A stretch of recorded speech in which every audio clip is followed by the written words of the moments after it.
En la época de San Agustín, alrededor del siglo IV, en la Iglesia ya se hablaba del purgatorio, pero recién el Concilio de León, en el año 1274, adoptó el término purgatorio para denominar el lugar donde se purgan las almas. Al principio no era una doctrina de la Iglesia, pero poco a poco fue creciendo durante la Edad Media hasta que se solidificó como una doctrina oficial. La Iglesia enseñaba que el pecado tenía dos consecuencias, la culpa y el castigo. De la culpa, uno podía hacerse cargo confesándose con un sacerdote, pero luego venía la segunda consecuencia, que era el castigo. La idea era que, cuando uno confesaba sus pecados, el sacerdote le absolvía. Pero esa absolución solo cubría la culpa por los pecados y no el castigo. Por lo tanto, uno todavía tenía que pagar ese castigo. ¿Y ese castigo debía suceder en esta vida o en el purgatorio? Así nació la idea que las oraciones de la Iglesia podían servir para sacar almas del purgatorio. Así es que, en la época de Lutero, la doctrina del purgatorio era aceptada tanto a nivel oficial como popular.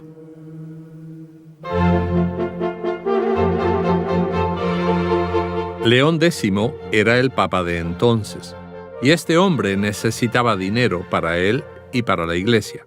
El Papa León estaba construyendo San Pedro en Roma y necesitaba dinero para financiarlo. Además, por ser terrateniente, enfrentaba guerras en Italia. Por otro lado, toda la jerarquía de la Iglesia debía ser mantenida. Sí, León necesitaba mucho dinero. Y como le sucede a tantos cuando construyen, se volvió creativo. Y recurrió al terrible negocio que nunca debería haber sucedido otra vez en la Iglesia, en el cual el Papa vendía, mediante sobornos, los cargos de obispo, arzobispo o cardenal al mayor postor. Además de esto, el Papa necesitaba más dinero para construir San Pedro. Por esta razón, instituyó la venta de indulgencias.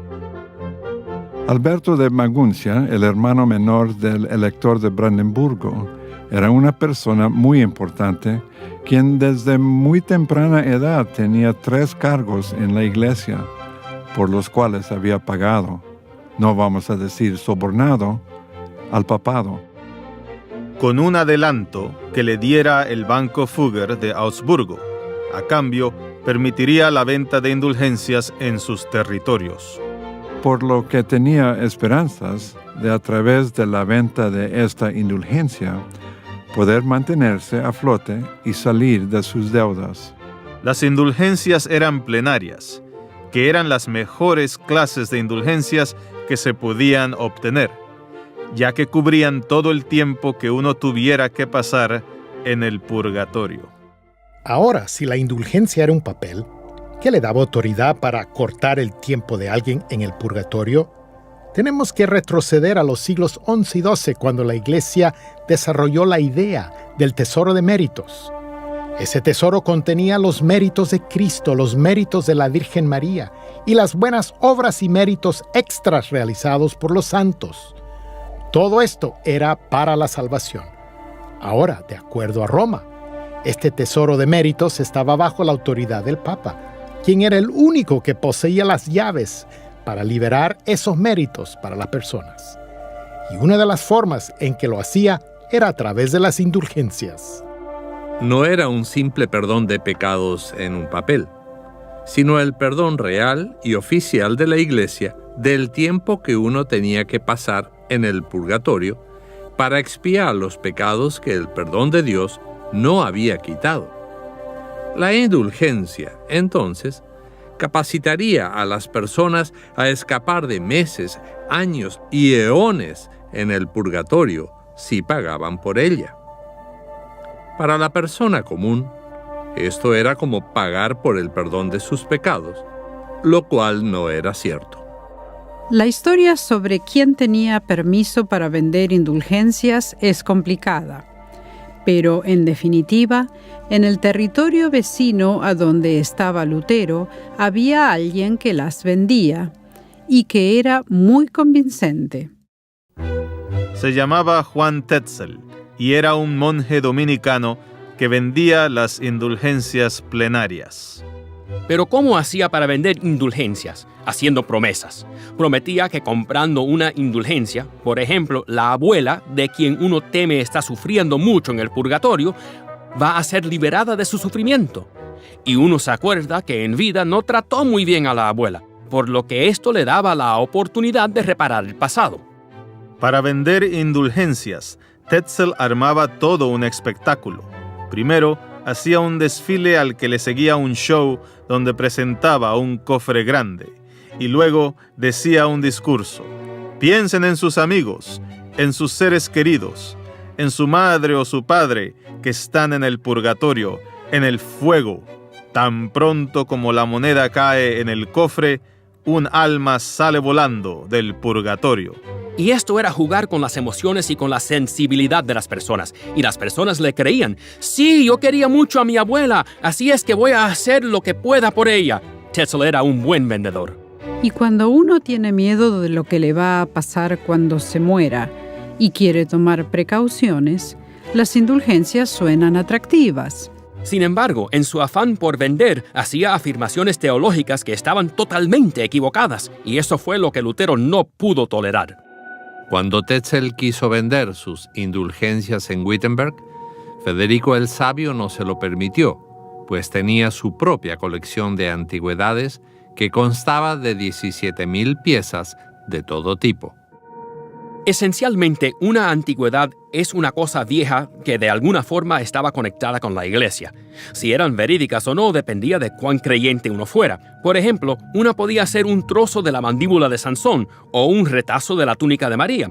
Vale decir que esto lo estoy inventando, pero se trataba de cosas de ese calibre. Así que, si uno iba a ver esas antigüedades y ofrecía determinadas oraciones delante de ellas, podía obtener perdón. Y se dice que si uno llegaba a ver todas las antigüedades que Federico tenía en una colección, podía ganar casi 2 millones de años fuera del purgatorio, lo cual es bastante extraordinario. Esto también muestra la cantidad de tiempo que supuestamente las personas estaban pasando en el purgatorio, el cual era muy largo. Pero, ¿de dónde salió todo esto? Es que todo formaba parte de un sistema muy elaborado y sumamente complicado que ya estaba bien establecido en la época de Lutero. Tetzel las vendía en Jüterborg, una aldea cercana a Wittenberg, por lo que entre ambas había mucho tráfico. Lutero se dio cuenta de esto porque notó que cada vez eran menos las personas que iban a confesarse, y algunas incluso le mostraban a Lutero las indulgencias que habían comprado y le pedían su opinión. ¿Es cierto que tienen el poder que dicen tener? De hecho, decían que tenían tanto poder como para perdonar hasta quien hubiera deshonrado a la misma Virgen María. Por supuesto que Lutero estaba indignado por ello. Algunos le decían, no necesito la confesión y la absolución porque tengo una indulgencia plenaria que me vendió el arzobispo de Maguncia, el primado de Alemania. Una cosa es comprar una indulgencia para acortarle el tiempo a alguien que está en el purgatorio, y Lutero tenía problemas con eso.